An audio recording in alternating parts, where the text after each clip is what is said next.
இருக்கும் இரண்டாவது மிக நீளமான அதிவேக சாலை திட்டம் இதுவாகும். தமிழ்நாடு உள்ளே நீண்ட தூரம் வரக்கூடிய முதல் எக்ஸ்பிரஸ்வே என்ற பெருமையையும் இந்த சாலை பெற உள்ளது.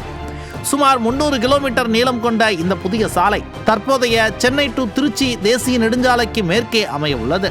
இந்த சாலை சென்னை ரிங் ரோட்டில் தொடங்கி மொத்தம் 12 மாவட்டங்கள் வழியாக சென்று திருச்சியை அடையும்.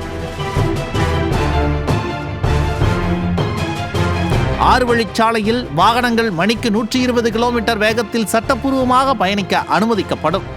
சுங்கச்சாவடிகளில் வாகனங்கள் வரிசையில் நிற்பதை தவிர்க்க முழுமையாக GPS சார்ந்த டோல் கட்டண முறை அமல்படுத்தப்பட உள்ளது.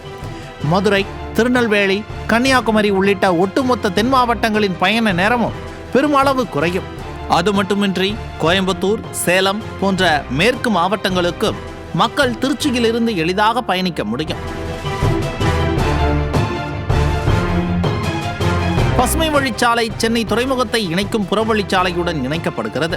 இதனால் ஏற்றுமதி இறக்குமதி பணிகள் எளிதாகுவதுடன் உள்ளூர் இளைஞர்களுக்கு பெருமளவில் வேலைவாய்ப்புகள் உருவாகும். பொங்கல், தீபாவளி மற்றும் வார இறுதி நாட்களில் லட்சக்கணக்கான மக்கள் ஒரே நேரத்தில் சென்னையில் இருந்து தென் மாவட்டங்களுக்கு பயணிப்பதால் தற்போதைய தேசிய நெடுஞ்சாலையில் மதுராந்தகம், செங்கல்பட்டு, விக்கிரவாண்டி வரை கடுமையான போக்குவரத்து நெரிசல் ஏற்படுகிறது. புதிய பசுமை வழிச்சாலை பயன்பாட்டுக்கு வரும்போது தற்போதைய நெடுஞ்சாலையின் வாகன நெரிசல் பாதியாக குறையும். வனப்பகுதிகள் வழியாக இந்த சாலை கடந்து செல்வதால் சுற்றுச்சூழல் அனுமதி மற்றும் நிலம் கையகப்படுத்துவதில் சில சவால்கள் உள்ளன.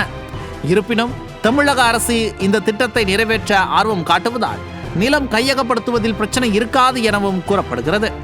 சென்னையில் தொடங்கும் இந்த பசுமை வழிச்சாலை திருச்சி காவிரி பாலத்தை சென்றடைகிறது.